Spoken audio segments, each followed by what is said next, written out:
My sister looked me straight in the eye and said, "Rebecca, you're being dramatic. It's just money, and we're family." She had taken my credit card from my wallet while I was sleeping, driven to the mall with her friends, and charged over $800 on clothes and makeup. No permission, no apology, just a shrug when I discovered the charges 3 days later. The next morning, I walked into the police station and filed a report for identity theft. If this story hits close to home, stick around, because what happened next changed everything about how I handle people who think my kindness is weak. Before we jump back in, tell us where you're tuning in from, and if this story touches you, make sure you're subscribed, because tomorrow, I've saved something extra special for you. My name is Rebecca Chen, and at 28 years old, I had worked my way up from a junior graphic designer to the creative director at a mid-sized advertising agency in downtown Phoenix. The desert heat never bothered me. I'd grown up here, graduated from Arizona State, and built my life methodically, deliberately, one careful decision at a time. I wasn't flashy or spontaneous. I was reliable, organized, and proud of the financial stability I'd created for myself. I lived in a 2-bedroom apartment in Scottsdale, nothing luxurious but clean and modern, with floor-to-ceiling windows that faced west toward the mountains. The second bedroom served as my home office, where I freelanced on evenings and weekends, building a client base that supplemented my agency salary. Every dollar had a purpose, every purchase was planned, and every bill was paid 2 weeks early. My credit score was 798, and I checked my financial accounts every morning with my coffee, the same way some people check the weather. That apartment was my sanctuary. I'd furnished it slowly over 3 years, choosing pieces that would last: a charcoal sectional sofa, a glass dining table that doubled as workspace, and a coffee table made from reclaimed wood that I'd found at a local artisan market. Everything had its place. My laptop lived on the dining table, my portfolio cases were stacked neatly against the office wall, and my mail was sorted into 3 categories: bills, business, and everything else. The refrigerator was stocked with meal-prepped containers, labeled and dated. My closet was organized by color and season. I liked control, predictability, and the quiet satisfaction of a life running smoothly. The credit cards lived in a small leather wallet that stayed in my purse, which stayed either in my hand or locked in my desk drawer at work. I had 3 cards, one for business expenses that I paid off monthly, one for personal use that I treated the same way, and one emergency card that I'd never actually used. The limits were reasonable. I'd requested them that way. I didn't believe in spending money I didn't have, didn't trust myself with too much credit, and certainly didn't advertise how much I could access. Financial security, to me, meant knowing exactly where every dollar was going and why. My sister Sarah was 2 years younger and lived a completely different life. Where I saved, she spent. Where I planned, she improvised. Where I worked overtime to build my career, she jumped from job to job, always looking for something more exciting, more flexible, more aligned with her creative spirit. She was talented, a photographer with a genuine eye for capturing moments. But talent doesn't pay rent, and her inconsistent income meant she was always one unexpected expense away from financial trouble. 6 months earlier, Sarah had broken up with her boyfriend Marcus, who had been covering most of her living expenses. The breakup was messy, dramatic, and left her scrambling to find an affordable place to live. She'd asked if she could stay with me temporarily, just until she got back on her feet. She promised it would be a month, maybe 2 at most. She said she had some photography gigs lined up, and would contribute to groceries and utilities. She seemed genuinely grateful and determined to turn things around. I said yes because she was my sister, because our parents had always emphasized family loyalty, and because I genuinely wanted to help. But I also said yes with conditions. She'd sleep on the couch, she'd respect my work schedule and need for quiet, she'd clean up after herself, and she'd actively look for her own place. She agreed to everything, with the enthusiasm of someone who needed a lifeline. The first month wasn't terrible. Sarah tried to be considerate, kept her belongings contained to one corner of the living room, and made an effort to be out of the apartment during my work-from-home days. She contributed to groceries occasionally and even cooked dinner a few times. We fell into a routine that felt sustainable, even pleasant.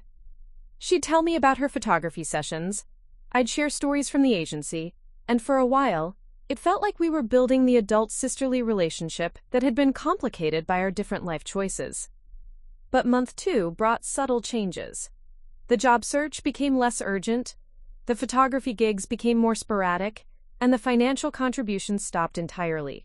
She started having friends over without asking, leaving dishes in the sink overnight, and treating the living room like her personal bedroom even during the day. When I'd come home from work, I'd find her laptop, camera equipment, and personal items spread across the coffee table, the couch cushions rearranged, and the TV tuned to shows I didn't watch. I didn't say anything at first. I told myself she was going through a rough time, that being supportive meant being flexible, that these were minor inconveniences in the grand scheme of helping family. I maintained my routines around her presence, washed the dishes she left, and quietly reorganized the common spaces after she went to bed. I covered her portion of the utility bills without mentioning it and bought extra groceries when she ate through what I'd planned for the week. The rationalizations came easily. She's younger, she's creative, she's still figuring things out. I'd always been the responsible one, the planner, the sister, who had her life together. It felt natural to provide stability for someone who was struggling, especially when that someone was family. But somewhere in the back of my mind, a small voice was keeping track of all the ways I was adjusting my life to accommodate hers, all the small freedoms I was surrendering to keep the peace. Sarah had a way of making her problems feel urgent and her solutions feel temporary. She'd mention a promising job interview, a potential photography client, or a friend who might need a roommate, and these possibilities would buy her another week or two of my patience. She was always on the verge of turning things around, always just a few days away from having a concrete plan. And I wanted to believe her because the alternative, admitting that I was being taken advantage of, would mean having difficult conversations I wasn't ready for. My credit cards, meanwhile, remained exactly where they belonged, in my wallet, in my purse, used only by me for planned purchases. I never shared my PIN numbers, never left my wallet unattended, never gave anyone else access to my financial accounts. These weren't just pieces of plastic to me. They represented years of careful credit building, responsible spending, and the security that came with knowing I could handle unexpected expenses without panic. Trust, in my world, was earned through consistency and respected through boundaries. And until that morning when I woke up to find my financial life had been violated by the person I was trying to help, I believed those boundaries were understood and respected by everyone in my life, especially family. I was wrong. Preparing and narrating this story took us a lot of time, so if you are enjoying it, subscribe to our channel, it means a lot to us. Now back to the story. The morning everything changed started like any other Tuesday in October. My alarm went off at 6:15 a.m., and I followed my usual routine. Shower, coffee, check emails while eating Greek yogurt with berries. The Phoenix sunrise painted my west-facing windows in soft amber light, and I had that familiar sense of control that came with starting the day on my terms. I had a client presentation at 10 a.m. that I'd been preparing for all week, a campaign for a local tech startup that could lead to a significant contract renewal. Sarah was still asleep on the couch when I left for work, buried under the throw blanket I'd bought specifically for guests. Her dark hair spilling across the cushions. She'd been out late the night before, something about meeting potential collaborators at a downtown gallery opening. I'd heard her come in around 2 a.m., the soft click of the door, and the rustle of her belongings as she tried to move quietly through the apartment.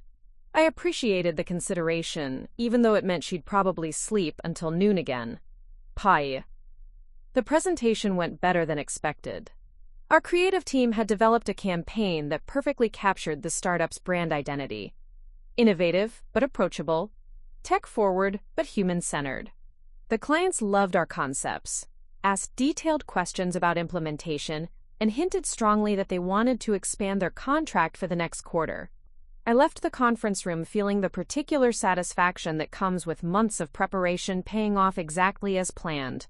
I grabbed lunch at the small Mediterranean place across from our office building, a grilled chicken salad and iced tea that I ate while reviewing notes for my afternoon meetings. The October heat was finally breaking, and I sat outside under the restaurant's umbrellas, watching the steady flow of downtown Phoenix workers navigating their lunch hours. Everything felt normal, productive, under control. Height. It wasn't until I got back to my desk and opened my laptop that I saw the email notification from my credit card company. Unusual activity alert. Recent charges may require your attention. My stomach dropped slightly. These alerts usually meant someone had tried to use my card information fraudulently, something that happened to everyone eventually in the digital age. I clicked through to my account, expecting to see some small charge from a gas station in another state or an online retailer I'd never heard of. What I saw instead made me stare at the screen for a full 30 seconds before the numbers registered properly. 5 charges, all from the previous day, all from stores at Desert Ridge Marketplace, a shopping center about 15 minutes from my apartment. Sephora, $247.83. Urban Outfitters, $156.47.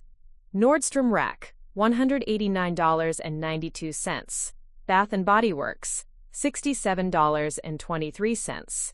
Starbucks, $18.50. Total, $679.95. I sat in my office chair, the familiar sounds of the agency continuing around me. Keyboards clicking, phones ringing, colleagues discussing campaigns, while I tried to process what I was looking at. These weren't random charges from identity thieves halfway across the country. These were local, specific, and recent. Someone had physically used my card at stores I recognized, buying items I could easily identify. My hands moved automatically to my purse, checking for my wallet. It was there, in its usual pocket, with all 3 credit cards in their proper slots. But as I held the card that showed the charges, I noticed something that made my pulse quicken. The magnetic strip looked slightly worn, as if it had been used more recently than I remembered. The card felt familiar in my hands, but something was off. A fingerprint smudge that wasn't mine, a subtle difference in how it sat in the wallet slot. I called the credit card company immediately. The customer service representative, a woman named Jennifer with a professionally sympathetic voice, walked me through the charges while I stared at my computer screen. She asked the standard questions. Had I been to any of these stores recently? Had I authorized anyone to use my card? Had I lost my card or noticed it missing at any point? No, I said to each question, my voice steady despite the growing certainty of what had happened. I haven't been to Desert Ridge in over a month. I definitely didn't authorize these purchases. And my card has been in my wallet the entire time. Jennifer explained that they could dispute the charges and issue me a new card, but they'd need to start a fraud investigation. She asked if I had any suspicion about who might have accessed my card information. I hesitated, staring across the office at my colleagues working at their desks, living their normal Tuesday afternoon lives while mine was quietly unraveling. I think, I said carefully, someone in my household might have used it without my permission. The words felt strange coming out of my mouth. Household. As if Sarah was a roommate I'd chosen rather than my sister who'd been sleeping on my couch for 3 months. As if this was a simple matter of stolen card information, rather than a fundamental violation of trust by someone I'd been trying to help. Jennifer's tone shifted slightly, becoming more clinical. She explained that if I suspected fraud by someone I knew, I'd need to decide whether to file a police report. The credit card company could reverse the charges, but if I wanted to pursue criminal charges against the person who used my card, that would be a separate process entirely. I hung up the phone and sat in the strange quiet of my own thoughts. Around me, the agency buzzed with its usual energy, but I felt disconnected from it, suspended in a bubble of disbelief and growing anger.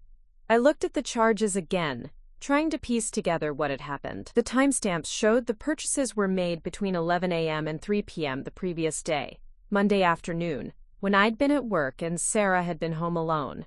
The Starbucks charge was timestamped at 11:47 a.m., probably her first stop. Then Urban Outfitters at 12:23 p.m., followed by Sephora at 1:15 p.m., Nordstrom Rack at 2:08 p.m., and Bath & Body Works at 2:45 p.m. It was a methodical shopping trip, someone who'd taken their time, browsing, choosing, buying. Not an impulsive decision or a moment of weakness, but a deliberate plan executed over several hours. I tried to remember Monday evening when I'd gotten home from work. Sarah had been in the apartment, cooking pasta in the kitchen, humming along to music playing from her phone. She'd seemed cheerful, relaxed, asking about my day while stirring sauce in a pan. I'd noticed she looked particularly put together. Her makeup was more polished than usual, and she was wearing a top I didn't recognize. At the time, I'd assumed she'd had a photography session or job interview earlier in the day. Now I understood why she'd seemed so upbeat. She'd spent the day shopping with my money, buying herself new clothes and makeup and whatever else caught her eye. She'd come home and cooked me dinner with the confidence of someone who'd treated herself to a successful shopping spree.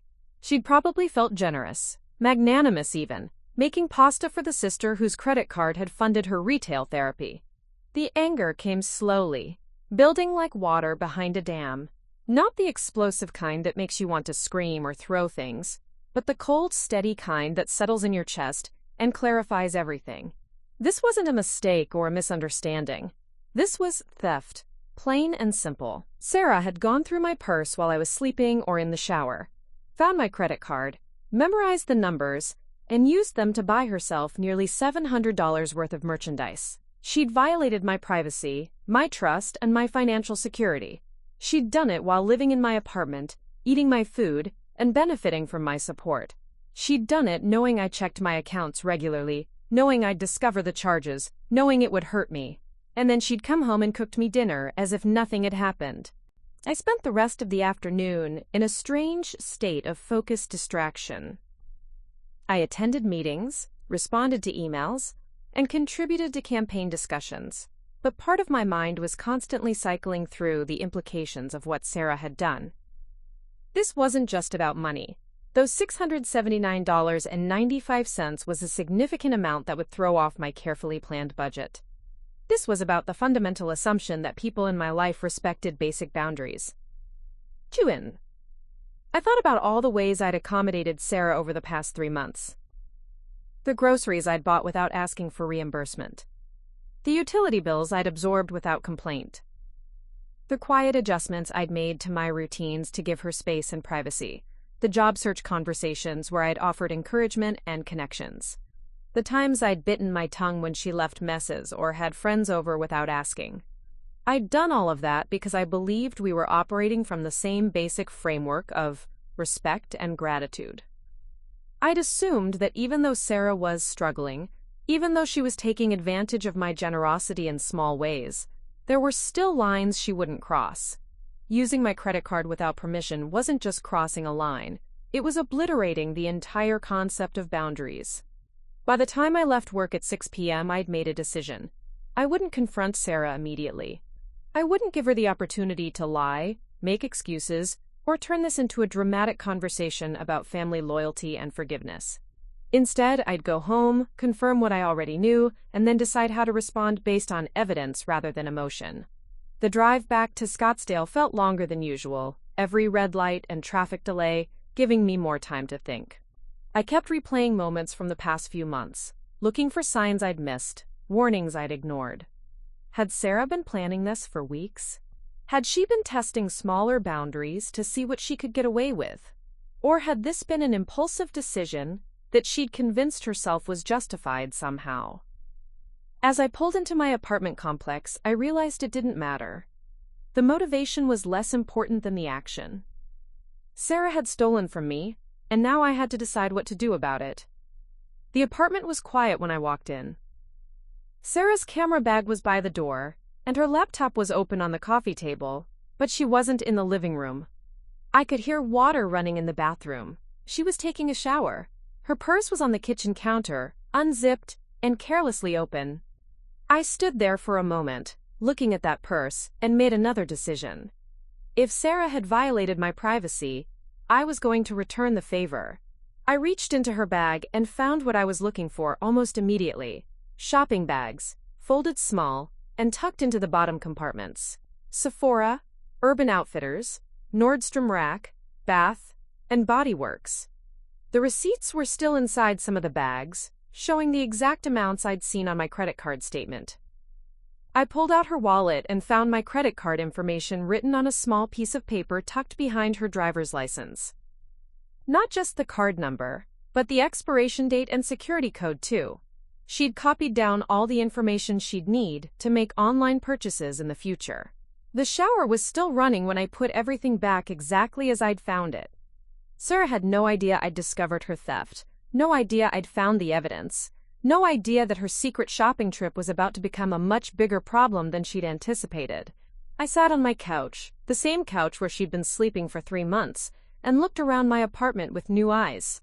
This space that I'd shared willingly, that I'd adjusted and accommodated to make room for family, suddenly felt invaded, contaminated. Sarah hadn't just taken my money, she'd taken my sense of security in my own home. The water stopped running. In a few minutes, Sarah would come out of the bathroom, probably wearing some of the new clothes she'd bought with my credit card, ready to continue the charade that nothing had happened. She'd ask about my day, maybe offer to cook dinner again, completely unaware that I knew exactly how she'd spent her Monday afternoon.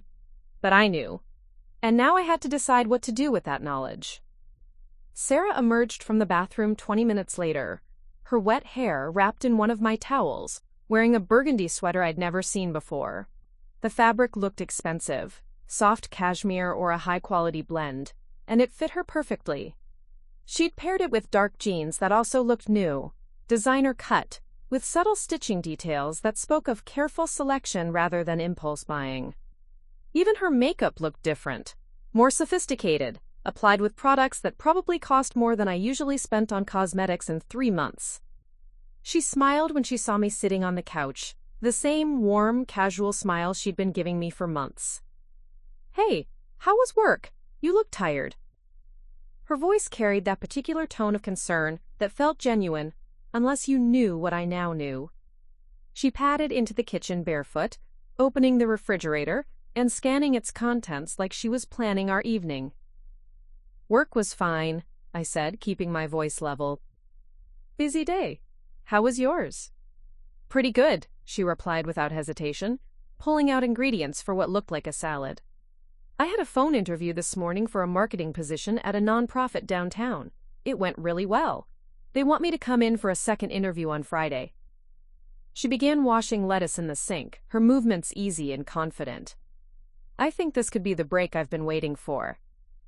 I watched her perform this routine of normalcy, marveling at how effortlessly the lies flowed. A phone interview that morning. I'd seen the timestamps on the credit card charges. She'd been at Starbucks by 11:47 a.m., well into what would have been interview time.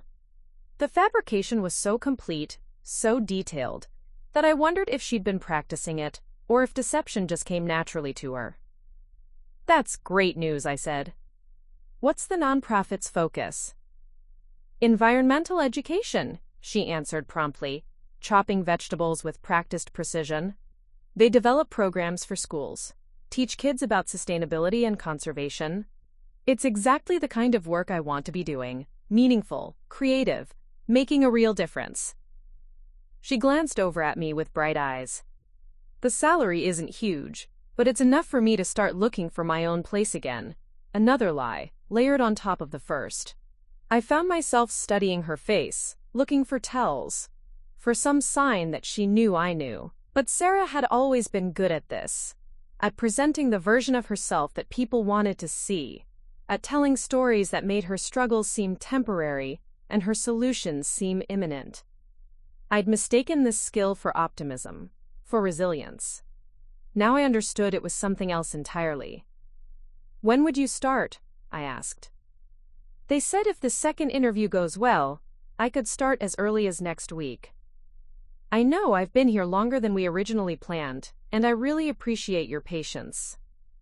She carried the salad to the table, along with a bottle of wine I definitely hadn't bought. "I thought we could celebrate the good news. This interview feels like a real turning point." I looked at the wine. A nice bottle, probably $30 or $40 based on the label design. "Where did you get this?"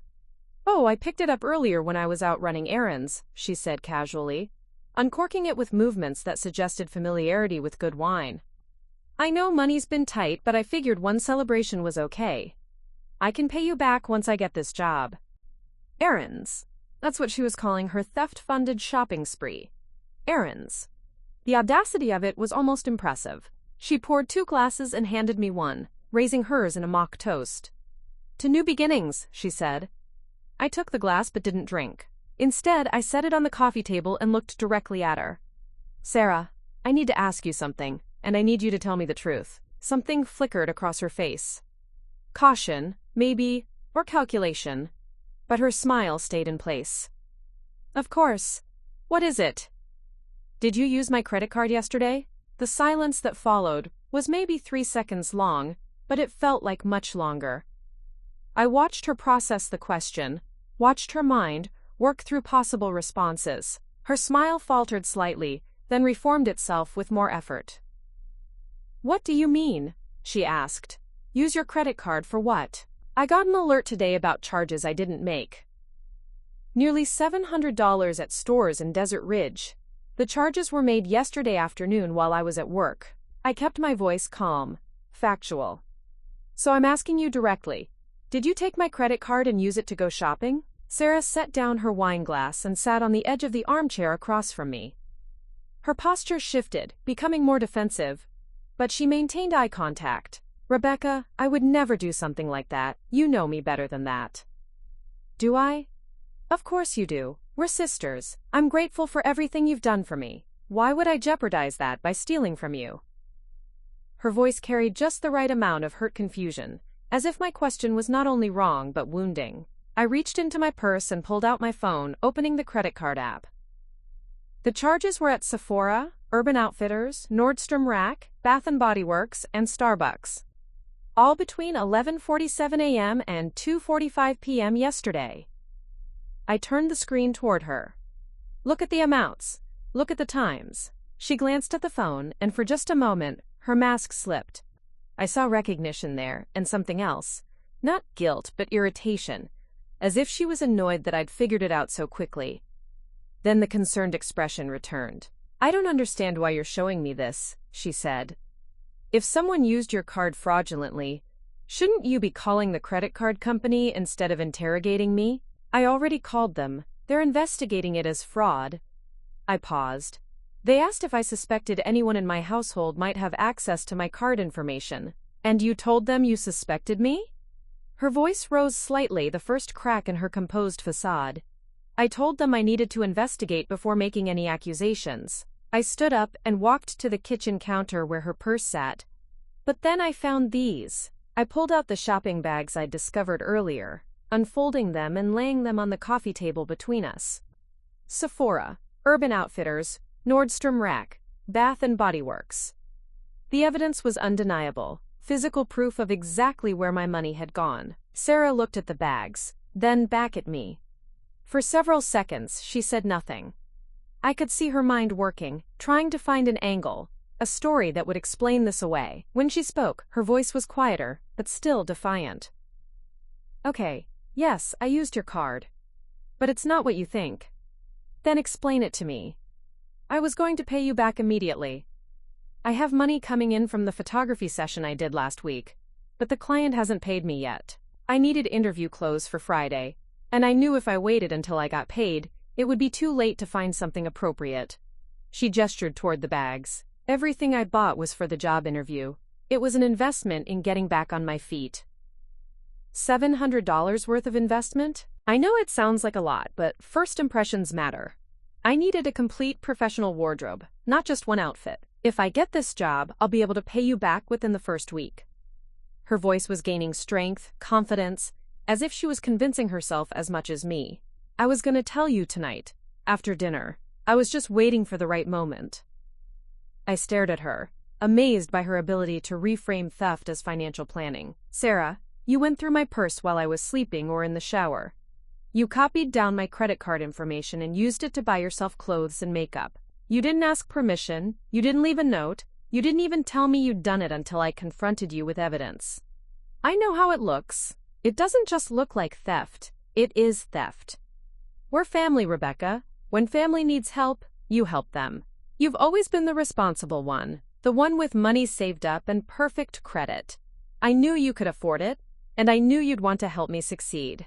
She leaned forward, her expression earnest. I was protecting you from having to worry about it. I was going to handle everything myself and pay you back before you even noticed. But I did notice. I always notice. I check my accounts every day. I know that now. I miscalculated the timing. She ran a hand through her damp hair, looking frustrated. Look, I'm sorry I didn't ask first. I should have talked to you about it. But I was desperate, and the interview opportunity came up so suddenly. I panicked and made a bad decision. I sat back down, processing her words.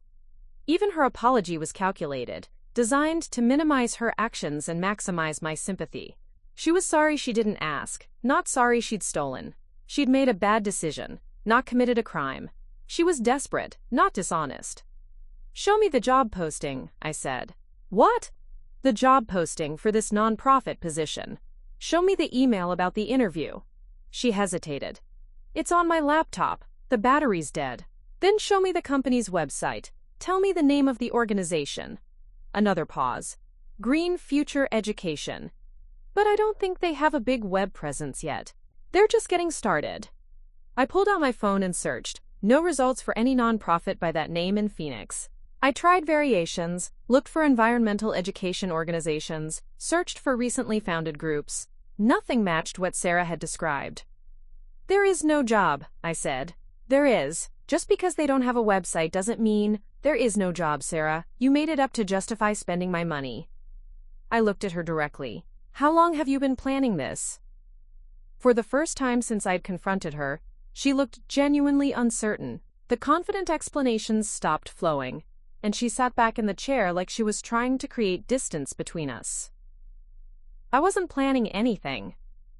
It really was a spontaneous decision. You wrote down my credit card information.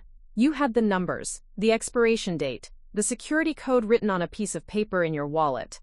I pulled the paper from my pocket, where I'd moved it after finding it earlier. This isn't spontaneous. This is premeditated. She stared at the paper, and I watched the last of her defenses crumble. There was no story that could explain this away, no narrative that could transform planned theft into impulsive mistake. How long, Sarah? A few days, she admitted quietly. Maybe a week. I wrote down the information when you were in the shower one morning. I wasn't sure I'd actually use it, but I wanted to have it just in case. In case of what? In case I found something I really needed and couldn't wait to ask you for money. She looked up at me with something that might have been genuine remorse. You've been so generous already. I didn't want to keep asking for more. So instead, you decided to just take it. I thought I could pay you back before you noticed. I thought I could handle it without making it your problem. I stood up and began pacing the small space between the couch and kitchen. Everything I'd believed about our relationship, about the temporary nature of her stay, about her gratitude and respect, had been an illusion. She'd been planning to steal from me while eating my food, sleeping on my couch, and accepting my help with job searches and emotional support. Rebecca, please, she said, standing up too. I know I messed up. I know this looks terrible. But I'm your sister. We can work through this. I'll pay you back every penny, with interest. I'll move out immediately if that's what you want. But please don't let this destroy our relationship. I stopped pacing and looked at her. She was still wearing the cashmere sweater she'd bought with my money, still had makeup on her face that I'd unknowingly paid for. She was asking me to preserve our relationship while literally wearing the evidence of her betrayal. It's already destroyed, I said. You destroyed it when you decided my financial security was less important than your shopping trip. It wasn't a shopping trip. I needed... Stop. I held up my hand. Just stop lying. There's no job interview. There's no money coming from photography clients. There's no plan to pay me back quickly. You saw an opportunity to take what you wanted, and you took it. At least have the honesty to admit that. She looked at me for a long moment, and something in her expression shifted. The pleading stopped, the justifications ended, and what remained was something harder, more defiant. Fine, she said. You want honesty? Here it is. You have more money than you need, and I have less than I need. You live in this perfect little bubble where everything has a place and every penny has a purpose, and you've never had to scramble or worry or choose between paying rent and eating. I took $700 from someone who has tens of thousands in savings. I'm not proud of it, but I'm not going to pretend it's the crime of the century either. It's my money. I earned it. And I'm your sister. Doesn't that count for anything? It counted for 3 months of free housing. It counted for groceries and utilities and rides to job interviews that apparently didn't exist. It counted for emotional support and patience and believing in you when you kept failing to follow through on your promises. My voice was rising despite my efforts to stay calm. What it doesn't count for is permission to steal from me. I wasn't stealing, I was borrowing. Borrowing requires permission. What you did was theft. She crossed her arms, her posture becoming fully defensive. So what happens now? You're going to throw me out over money you'll never even miss? I'm going to report you for identity theft. The words surprised me as much as they surprised her. I hadn't planned to say them, hadn't consciously made that decision. But as soon as the words left my mouth, I knew they were true. You're what? I'm going to file a police report for identity theft. You used my credit card without permission. That's a crime. Rebecca, you can't be serious. I'm your sister. My sister wouldn't have stolen from me. We stared at each other across the living room. Two people who shared DNA and childhood memories, but apparently nothing else that mattered. The apartment felt smaller suddenly, as if the walls were closing in around the weight of what had been said and what could never be unsaid. If you report me, I'll have a criminal record, Sarah said quietly. It could ruin my life. You should have thought of that before you copied down my credit card information. Please don't do this. Please. I'll move out tonight. I'll figure out how to pay you back. I'll do whatever you want. Just don't involve the police. But I was already reaching for my phone, already looking up the non-emergency number for the Phoenix Police Department. The decision felt inevitable now, like stepping off a cliff I'd been standing on without realizing it. It's too late for that, I said. You made your choice. Now I'm making mine. The Phoenix Police Department's Central City Precinct sat on Washington Street like a concrete fortress, its windows reflecting the desert sun in sharp geometric patterns. I'd driven past this building hundreds of times over the years, never imagining I'd one day walk through its front doors to report my own sister for a crime. The parking lot was surprisingly full for a Wednesday morning: patrol cars, civilian vehicles, and the quiet buzz of a city's law enforcement apparatus going about its daily business. I sat in my car for several minutes after parking, hands gripping the steering wheel, second-guessing the decision I'd made the night before. After our confrontation, Sarah had packed her belongings in angry silence, shoving clothes and camera equipment into duffel bags while muttering under her breath about family betrayal and overreaction. She'd left around 10 p.m., texting me an hour later from a friend's couch with a message that read, "I hope you're happy. You just destroyed our relationship over money." I deleted the text without responding. Now, 12 hours later, I was about to make the situation irreversible. Once I filed this police report, there would be no taking it back, no family mediation, no quiet resolution. Sarah would have a criminal record. Our parents would eventually find out. Extended family would take sides.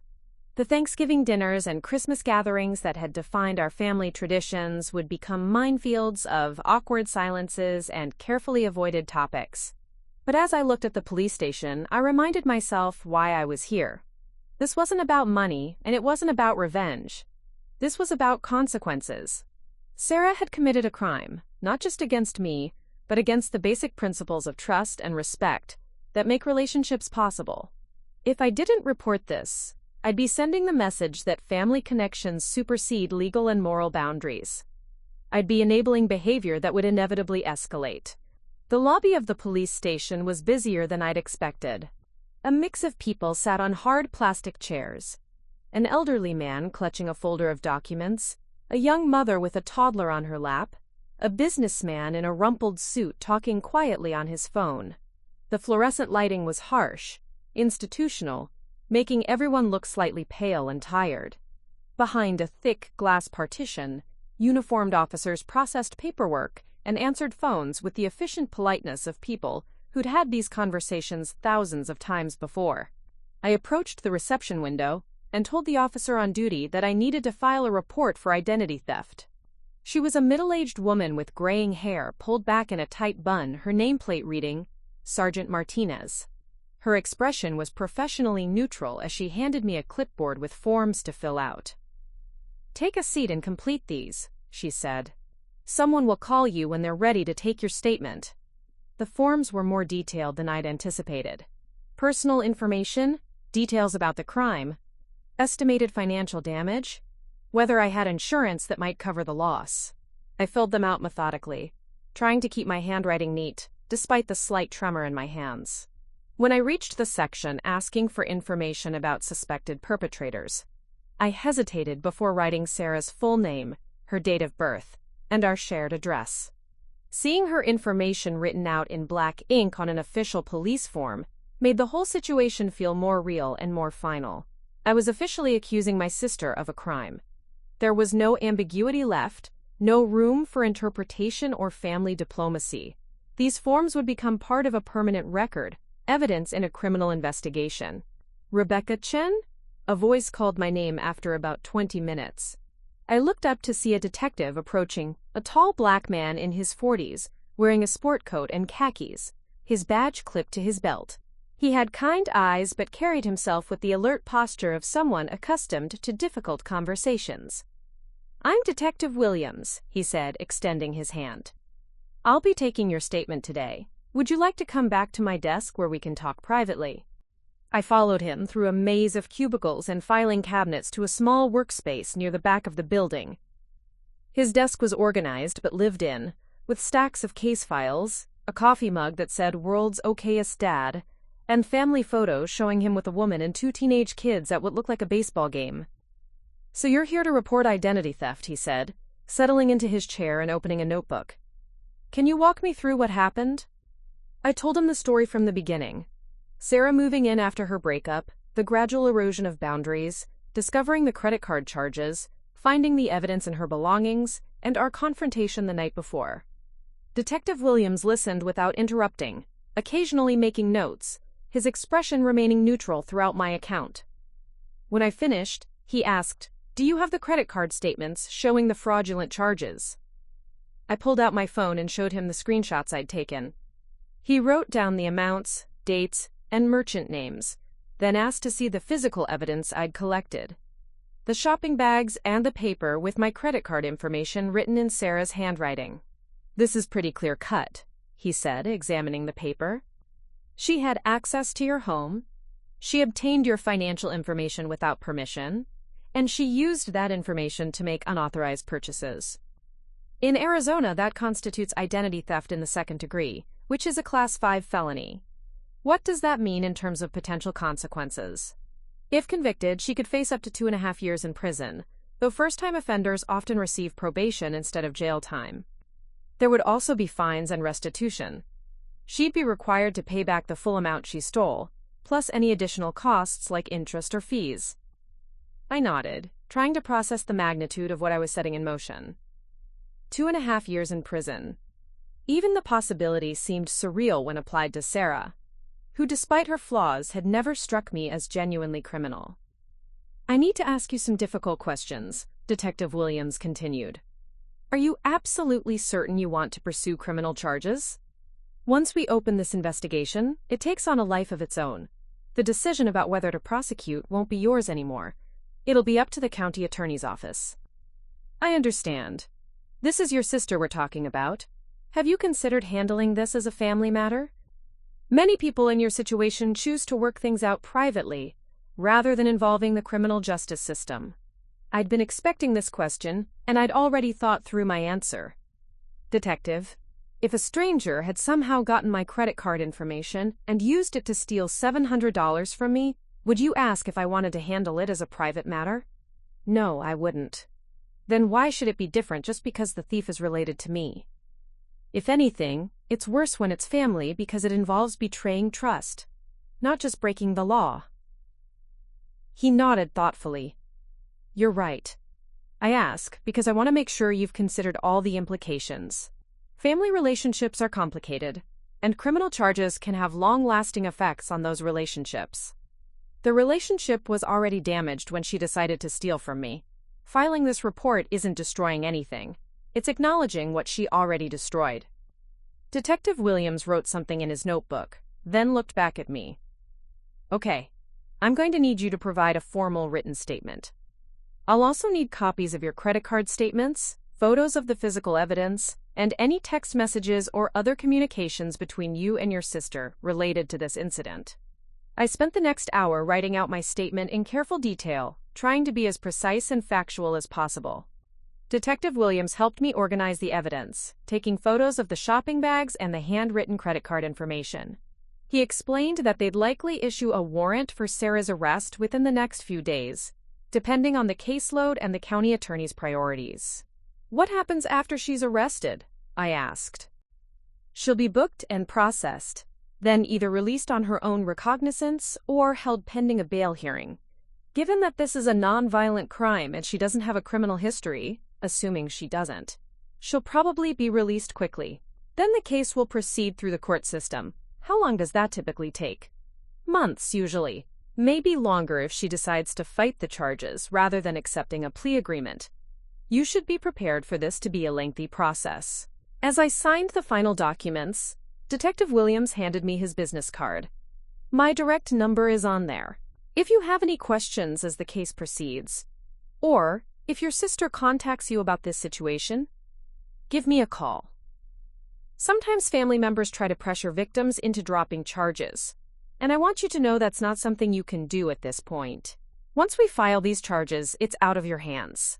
I left the police station feeling strange. Not relieved exactly, but resolved.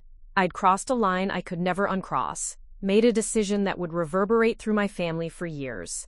But as I drove back toward my apartment, I felt something I hadn't experienced in months: the absence of anxiety about what Sarah might do next. For the first time since she'd moved in, I didn't have to wonder if she was respecting my boundaries, if she was planning to take advantage of my generosity, or if I'd wake up to discover some new violation of my trust. The uncertainty was over because the relationship was over. That realization should have made me sad, but instead it felt like relief. My phone buzzed with a text message as I sat at a red light. Sarah's name appeared on the screen, and my stomach tightened automatically before I remembered that her problems were no longer my problems. "Please call me. We need to talk. I found a way to pay you back immediately." I deleted the message without reading it twice. Detective Williams had warned me that this might happen, that Sarah might try to resolve things now that she understood I was serious about consequences. But it was too late for resolution. The crime had been committed, the report had been filed, and the legal process was now in motion. I drove the rest of the way home in silence. No radio, no podcasts, just the quiet hum of my car's engine, and the occasional ping of another text message I wouldn't read. When I pulled into my apartment complex, I noticed how different it felt to park in a space that was truly mine, to walk toward a door that only I had keys to enter a home where every decision about noise and cleanliness and privacy was mine alone. The apartment felt larger without Sarah's belongings scattered around the living room. The couch looked like furniture again rather than someone's temporary bedroom. The coffee table was clear except for my own books and remote controls. The kitchen counter held only my coffee maker and mail organizer, not the constant accumulation of someone else's projects and purchases. I made myself a cup of tea and sat in the living room, looking around at the space I'd reclaimed. Tomorrow, Sarah would probably be arrested. In the weeks and months that followed, there would be court dates and legal proceedings. My parents would find out and demand explanations. Family gatherings would become complicated or impossible.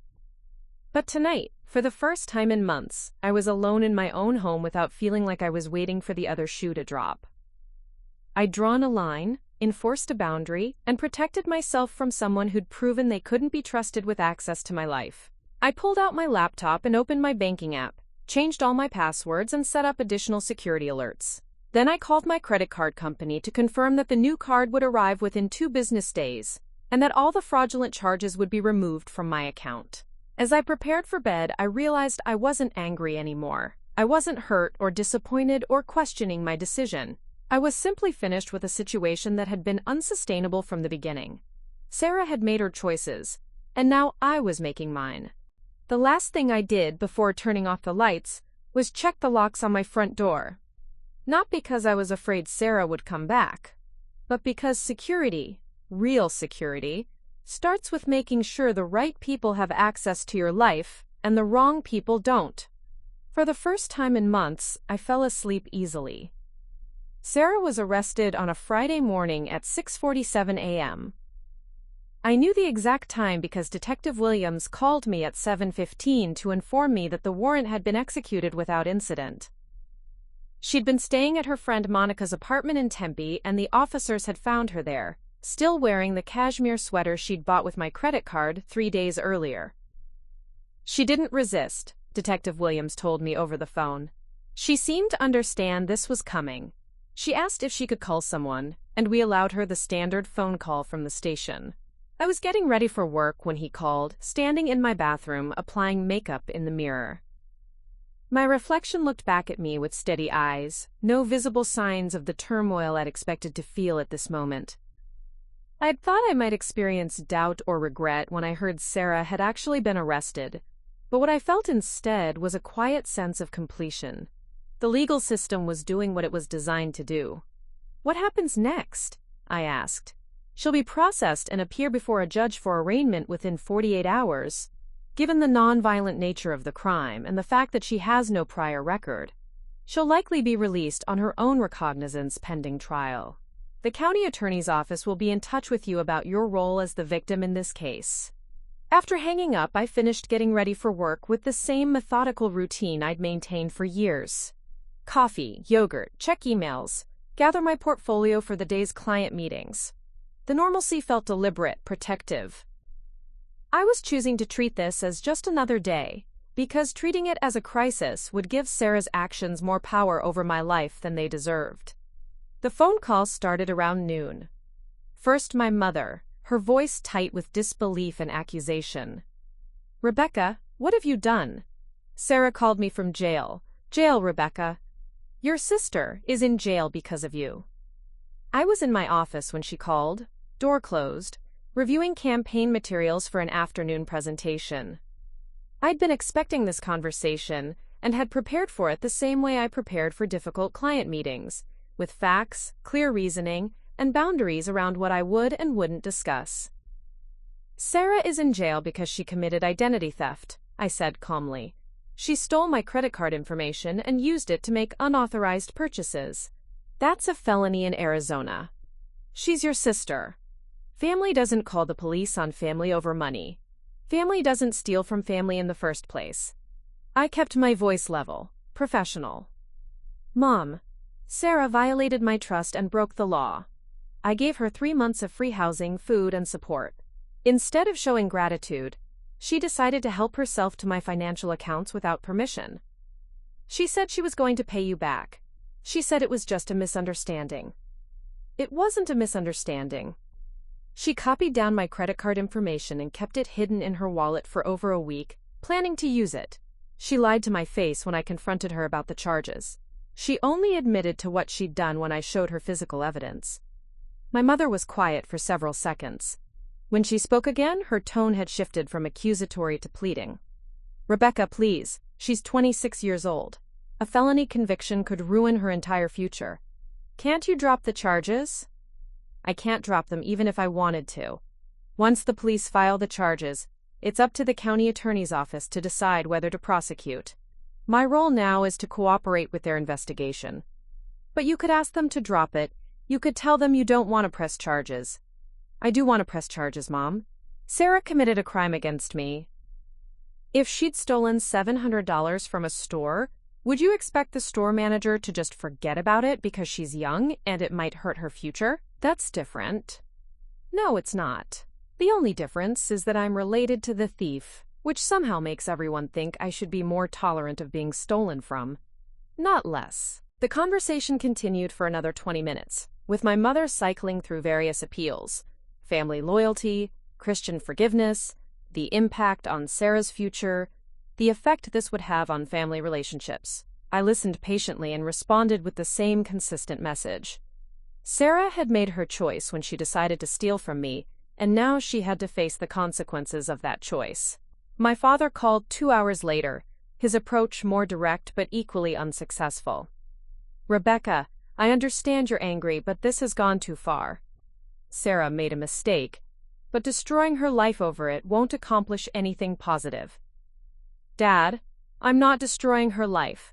Her life isn't destroyed because she has to face legal consequences for breaking the law.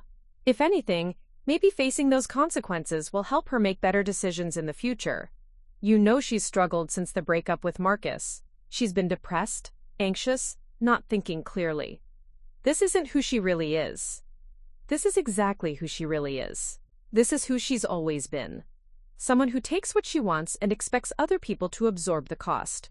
The only difference is that this time, I'm not absorbing it. By the end of the workday, I'd received calls from my Aunt Linda, my cousin Michael, and 2 of Sarah's friends, all lobbying for me to somehow undo what I'd done. The script was remarkably consistent. Sarah was young, she'd made a mistake, family should forgive, criminal charges were too extreme. I was being vindictive. None of them seemed to consider that maybe, just maybe, I was the victim in this situation and deserved support rather than pressure to excuse criminal behavior. None of them addressed the fundamental question of what kind of person steals from their own sister. They were all focused on the consequences Sarah was facing, not the actions that had led to those consequences.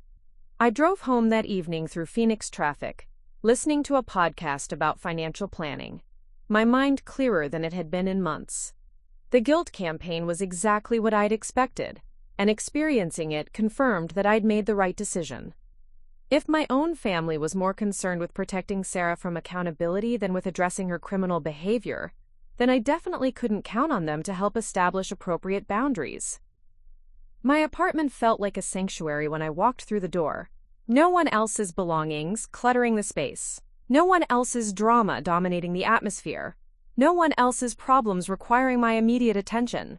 I made myself dinner, grilled salmon, steamed vegetables, a glass of wine, and ate it slowly while reading a book I'd been trying to finish for weeks. Around 8 p.m., my phone buzzed with a call from a number I didn't recognize. I almost didn't answer, but something made me pick up. "Rebecca?" Sarah's voice was small, strained. "Please don't hang up." "How did you get this number?" I asked, though I immediately realized she was probably calling from Monica's phone. "I just got out. I need to talk to you. I need to explain what really happened." "I know what happened. You stole from me." "It's more complicated than that. There are things you don't understand, things I couldn't tell you before."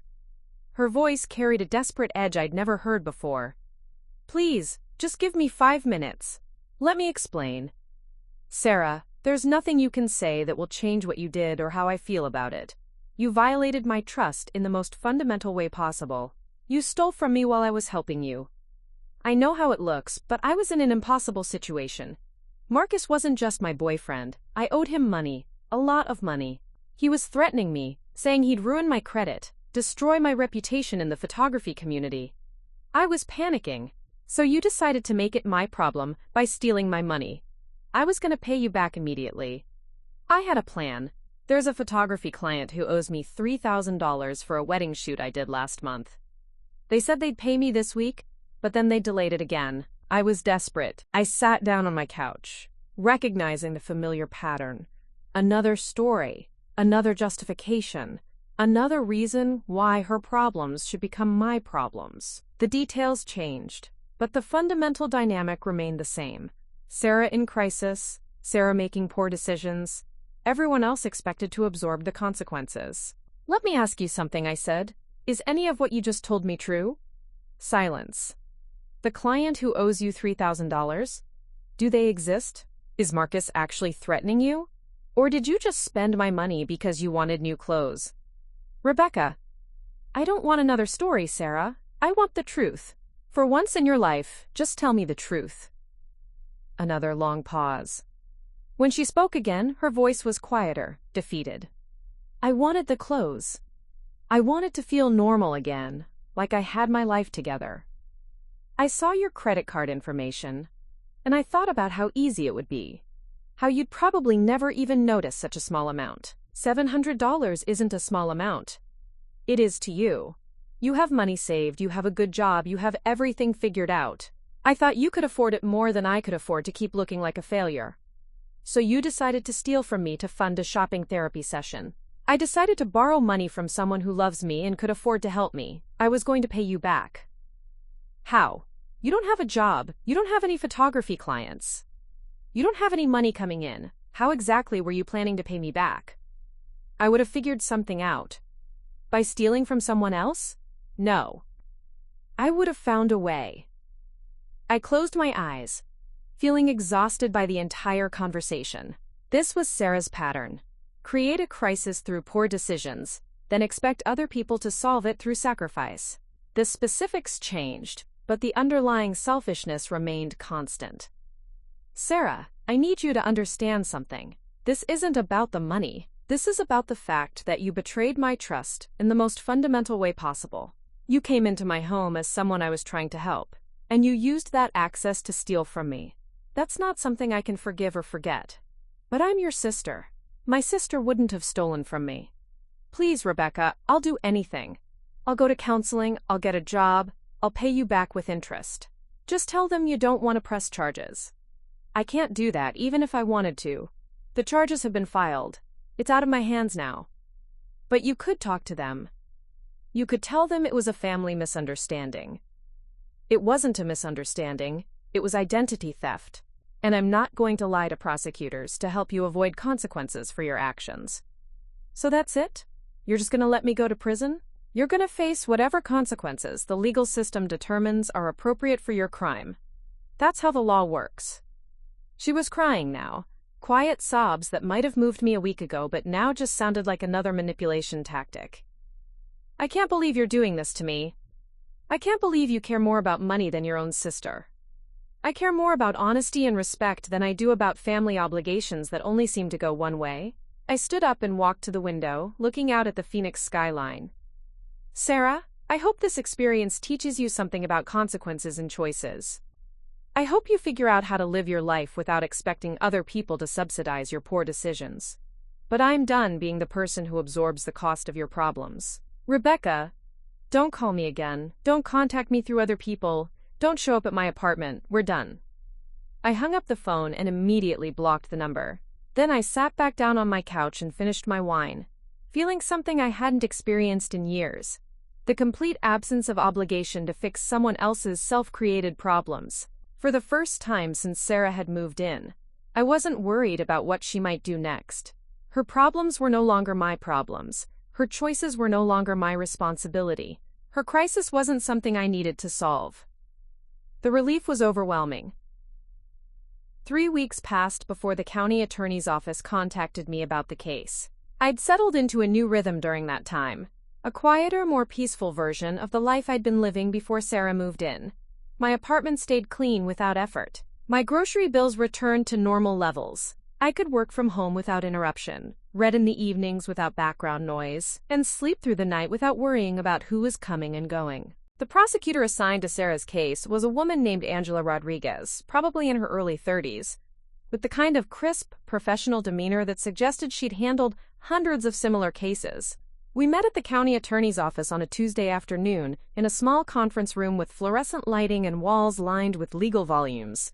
Ms. Chen, I've reviewed the police report and evidence in your sister's case, she said, opening a thick file folder. This is a straightforward identity theft case. Your sister obtained your credit card information without permission and used it to make unauthorized purchases totaling $679.95.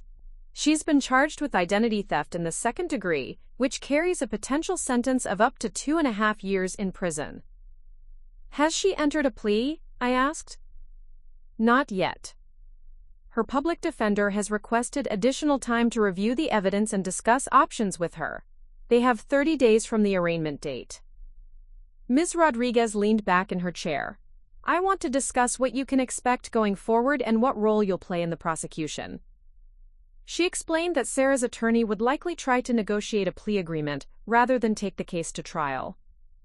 Most identity theft cases involving family members ended in plea deals, especially when the evidence was as clear as it was in Sarah's case.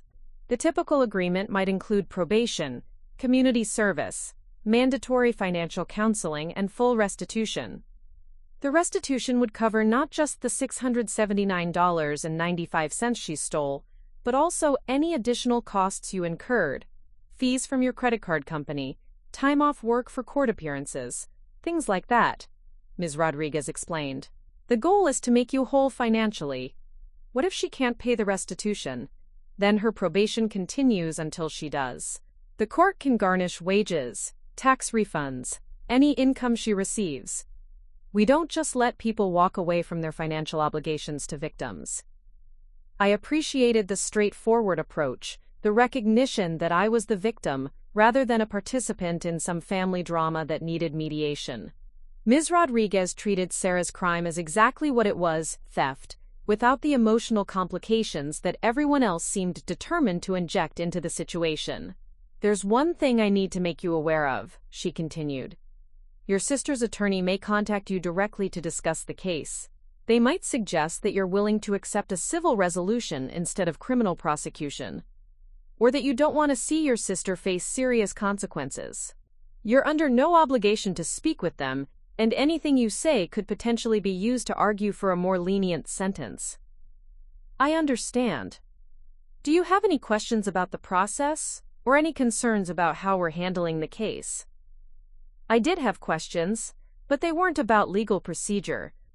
I was curious about whether other families went through situations like this, whether other people struggled with the decision to prosecute relatives, whether the guilt campaigns and loyalty tests I'd been experiencing were typical.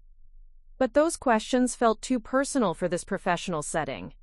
Will I need to testify if the case goes to trial?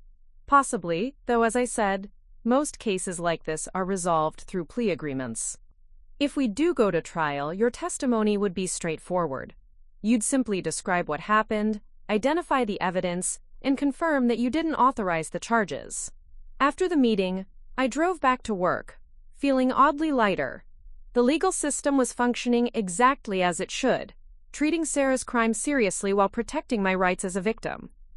There was something reassuring about the institutional clarity, the way the law cut through family politics and emotional manipulation to focus on simple questions. Had a crime been committed? Was there sufficient evidence? What consequences were appropriate? That evening, I made a decision I'd been contemplating for weeks. I called my parents and told them I wouldn't be attending Thanksgiving dinner this year. The holiday was still 2 months away, but I wanted to give them time to adjust their expectations. Rebecca, you can't miss Thanksgiving, my mother said. It's family tradition. We've been gathering at your Aunt Linda's house every year since you were children. I understand it's traditional, but I don't think it would be comfortable for anyone if I were there. Sarah will probably be there, and it would be awkward for everyone. Sarah might not come. She's been struggling since the arrest. She's staying with Monica, barely leaving the apartment, not taking photography jobs. I think she's depressed. I felt a familiar tug of guilt, the old instinct to worry about Sarah's well-being and consider what I might do to help. But I'd learned to recognize that feeling and respond to it differently now. Sarah's depression wasn't my responsibility to manage, especially when it was the natural consequence of her own actions. I'm sorry she's struggling, but that doesn't change my decision about Thanksgiving. What about Christmas? Surely you'll come for Christmas. I don't know yet. I'll have to see how I feel closer to the holiday. My father got on the phone then, his tone more frustrated than pleading. Rebecca, this has gone on long enough. You've made your point. Sarah knows she made a mistake. But tearing apart the family over money isn't going to accomplish anything positive. Dad, I didn't tear apart the family. Sarah did that when she decided to steal from me. I'm just refusing to pretend it didn't happen for the sake of maintaining comfortable family gatherings. So you're going to punish all of us because you're angry with Sarah? I'm not punishing anyone. I'm making choices about how I want to spend my time and who I want to spend it with. I don't want to sit around a dinner table pretending everything is normal when it's not. The conversation ended with the same stalemate that had characterized most of my family interactions since Sarah's arrest. They wanted me to return to the previous dynamic where Sarah's problems became everyone's problems and her poor choices were absorbed by family tolerance. I wanted them to acknowledge that Sarah had committed a serious crime and that I was under no obligation to facilitate her comfort or their denial. A week later, Sarah's public defender called me. His name was David Martinez, and his voice carried the weary professionalism of someone who spent his days negotiating reduced sentences for people who'd made poor decisions. Ms. Chen, I'm calling to discuss a potential resolution to your sister's case. We're hoping to avoid a trial that would be emotionally difficult for your entire family. I'm listening.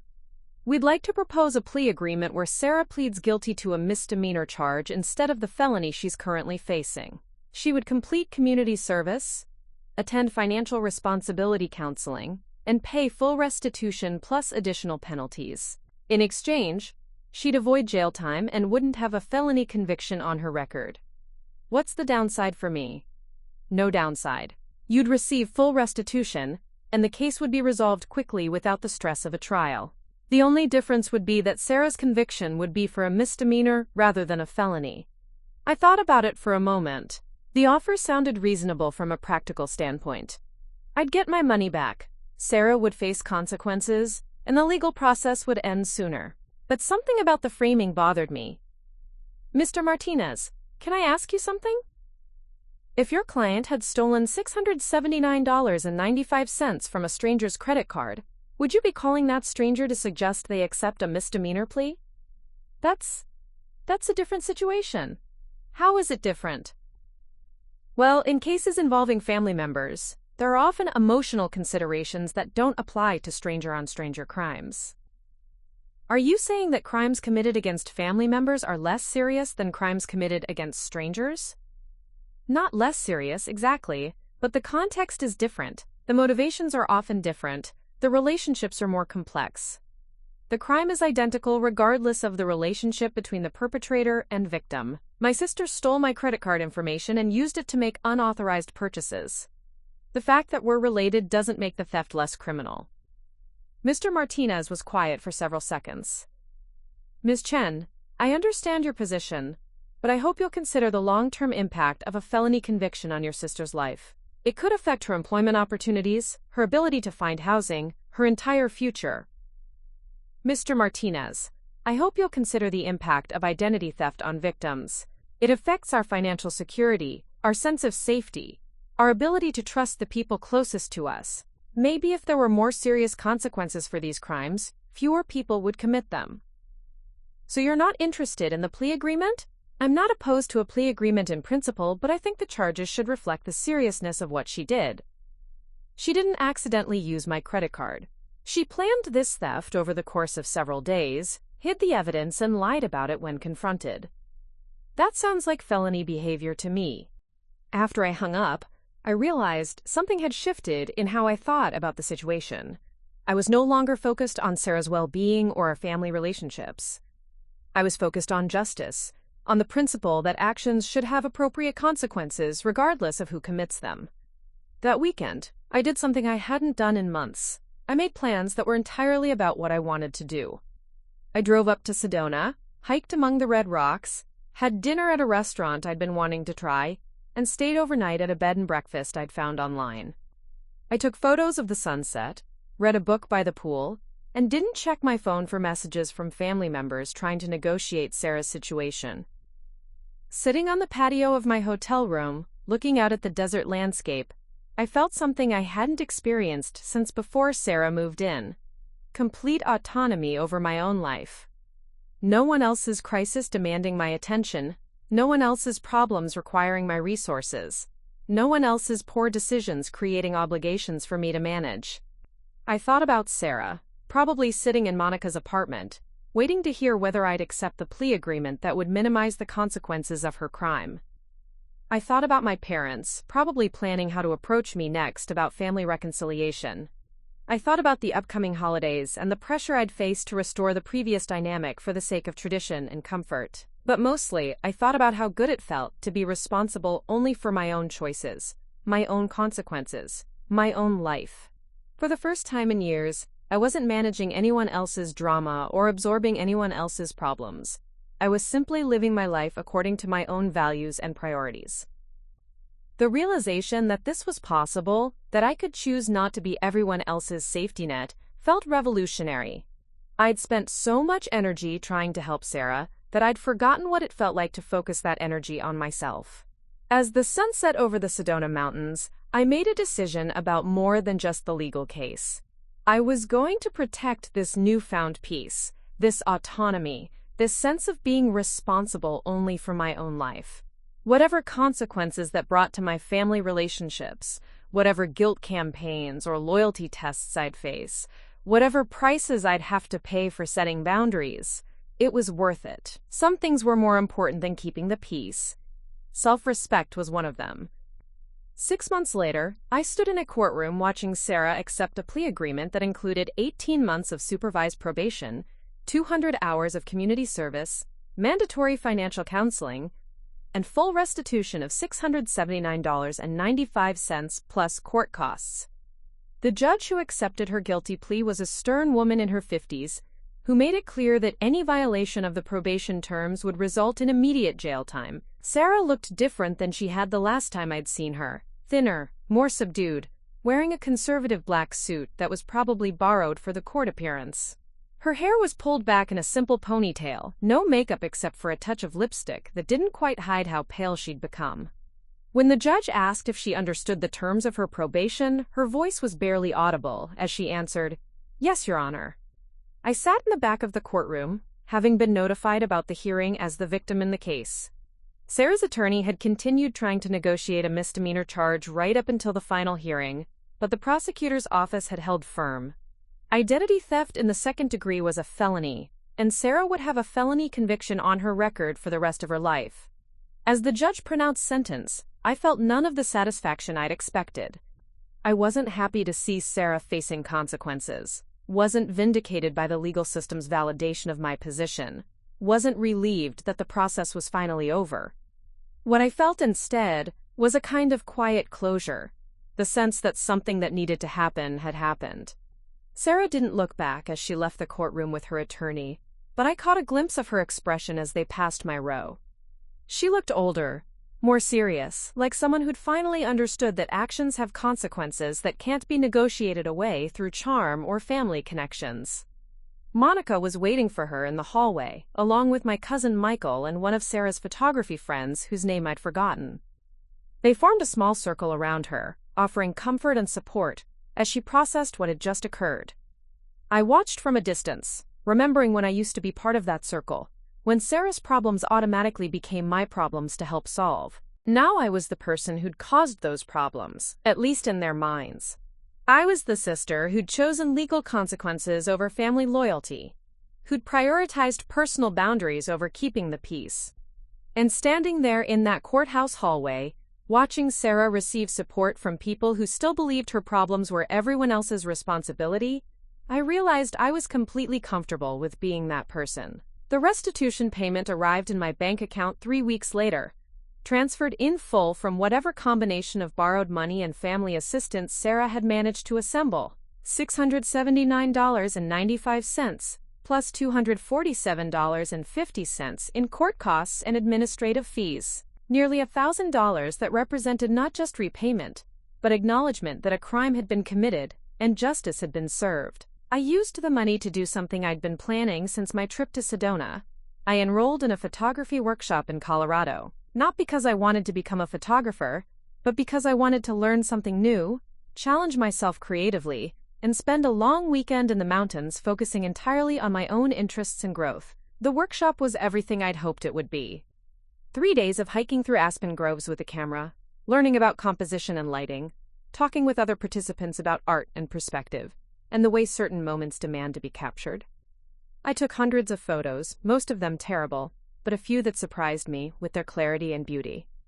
On the last evening, sitting around a campfire with the other workshop participants, I found myself telling the story of why I'd decided to take the class. Not the whole story. I didn't mention Sarah or the identity theft or the family drama. I just talked about reaching a point in my life where I'd realized I wanted to invest more energy in my own development and less energy in managing other people's problems. It's amazing how much space opens up when you stop trying to fix everyone else's life, said a woman named Janet, who'd joined the workshop after her divorce. I spent 20 years enabling my ex-husband's irresponsibility, thinking I was being supportive. Turns out I was just making it easier for him to avoid growing up. The conversation that followed was revelatory. Nearly everyone in the group had similar stories. Parents who'd enabled adult children, spouses who'd covered for partners' poor decisions, friends who'd become unpaid therapists for people who refused to seek actual help. We'd all reached the same conclusion through different experiences. Helping people sometimes means allowing them to face the natural consequences of their choices. I returned from Colorado with a new perspective on the past 6 months. What I'd done wasn't cruel or vindictive. It was necessary. Sarah had needed to learn that stealing from family members wasn't just morally wrong but legally criminal. My parents had needed to learn that family loyalty shouldn't trump basic respect and honesty. I had needed to learn that protecting my own well-being wasn't selfish. The holidays came and went without the traditional family gatherings. I spent Thanksgiving volunteering at a food bank, serving meals to people who were grateful for basic kindness and didn't expect me to solve their long-term problems. Christmas was quiet, dinner with a colleague whose family lived across the country, followed by a movie and early bedtime. New Year's Eve found me at a small party with friends from work, people who knew me as Rebecca the creative director, not Rebecca the sister, who'd sent her sibling to jail. My parents eventually stopped calling to negotiate reconciliation. The weekly guilt campaigns dwindled to monthly check-ins, then quarterly attempts to convince me to, quote, forgive and move on. Each conversation followed the same pattern. They'd update me on Sarah's situation. She was working part-time at a coffee shop, fulfilling her community service requirements, living in a studio apartment she could barely afford, then suggest that enough time had passed for us to rebuild our relationship. She's learned her lesson, my mother said during one of these calls. She's genuinely remorseful about what she did. Don't you think it's time to give her another chance? Mom, this isn't about whether she's learned her lesson or how remorseful she is. This is about the fact that our relationship was built on an unsustainable foundation, where I gave and she took. Her stealing my credit card information wasn't an aberration. It was the natural escalation of a pattern that had been building for years. But she's your sister, and I'm her sister, which should have meant something to her before she decided to commit identity theft against me. You can't hold a grudge forever, Rebecca. I'm not holding a grudge. I'm protecting myself from someone who's proven they can't be trusted with access to my life. These conversations became easier over time, not because my parents' arguments became less persistent, but because my confidence in my decision grew stronger. I'd seen what my life looked like without Sarah's drama at its center, and I had no interest in returning to the previous dynamic. A year after the court hearing, I received an unexpected letter. Sarah's handwriting on the envelope, my name and address, spelled out in the careful script she'd used for school projects when we were children. I almost threw it away without reading it, but curiosity won. The letter was 3 pages long, written on plain notebook paper. No fancy stationery, no dramatic emotional appeals, just straightforward sentences that seemed different from the Sarah I remembered. Rebecca, it began, I'm writing to tell you that you were right to report me to the police. I've spent the past year in counseling, working through why I thought it was acceptable to take things that weren't mine, and I finally understand that what I did wasn't borrowing or family assistance. It was theft. I stole from you because I felt entitled to your resources. I'd convinced myself that your financial stability somehow obligated you to share it with me, especially when I was struggling. I thought family meant having unlimited access to each other's time, money, and patience, regardless of how that access was used. The counseling has helped me understand that this attitude wasn't just wrong, it was destructive to both of us. I was never going to learn financial responsibility, as long as I could rely on you to absorb the consequences of my poor decisions. And you were never going to be able to live your own life as long as you felt responsible for managing mine. I'm not asking for forgiveness or reconciliation. I'm not asking you to call me or see me or include me in your life in any way. I'm just asking you to know that I finally understand why you did what you did, and I'm grateful that you cared enough about both of us to enforce boundaries. I was too selfish to respect. I hope you're happy. I hope you're living exactly the life you want to live, without anyone else's problems complicating it. You deserve that, Sarah. I read the letter twice, then folded it carefully and put it in my desk drawer. It was the first communication from Sarah that didn't ask for anything, didn't try to manipulate my emotions, didn't attempt to minimize her actions or maximize her suffering. It was simply an acknowledgement of reality and an expression of genuine accountability. Hi. Did it change how I felt about our relationship? Not really. Sarah's growth was encouraging, but it didn't erase the fundamental trust she'd broken or restore my willingness to give her access to my life. What it did do was confirm that I'd made the right decision. Sarah was learning and growing precisely because she'd been forced to face consequences for her actions. 2 years after the identity theft, I was promoted to senior creative director at my agency. 3 years later, I bought a house in North Scottsdale, a place with mountain views and a home office where I could freelance in the evenings without interruption. 4 years later, I met David at a hiking meetup, a software engineer who understood the value of personal space and shared responsibility. We dated for 2 years before moving in together, taking our time to establish trust and compatibility. He was financially responsible, emotionally mature, and had his own well-established boundaries with family members who'd tested them over the years. When I told him the story of Sarah and the credit card theft, his response was immediate and unequivocal. "You did exactly the right thing."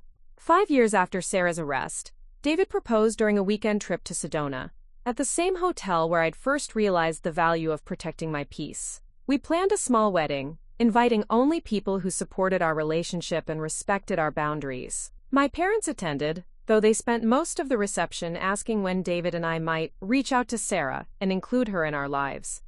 "Never," I told them calmly. "Sarah and I have both moved on to lives that work better without each other in them." The story could end there, with a wedding and a house and a career, and a life built on the foundation of self-respect I'd learned to value. But the real ending is quieter and more ongoing than that. It's the daily choice to prioritize my own well-being, to maintain boundaries even when they're inconvenient for other people, to remember that being family doesn't override the basic requirements of trust and respect. I still check my credit card statements every morning with my coffee, not because I'm afraid of fraud, but because financial security is something I've earned and something I protect. The routine reminds me every day that some things are worth guarding, that vigilance isn't paranoia, and that protecting what you've built isn't selfish. It's necessary. Sarah is still out there somewhere, living her own life and facing her own consequences. I hope she's well. I hope she's learned to take responsibility for her choices, and to build relationships based on mutual respect rather than unilateral taking. But I don't need to know how she's doing, and I don't need to be part of her journey toward becoming a better person. Some relationships are worth fighting for. Others are worth walking away from. The wisdom is in knowing the difference and having the courage to act on that knowledge, even when everyone around you thinks you should choose differently. Hathersav, I chose myself, and that choice gave me back my life. Ulbafulaira Chelaman life. Up next, you've got 2 more standout stories right on your screen. If this one hits the mark, you won't want to pass these up. Just click and check them out. And don't forget to like, subscribe, and turn on the notification bell so you don't miss any upload from us.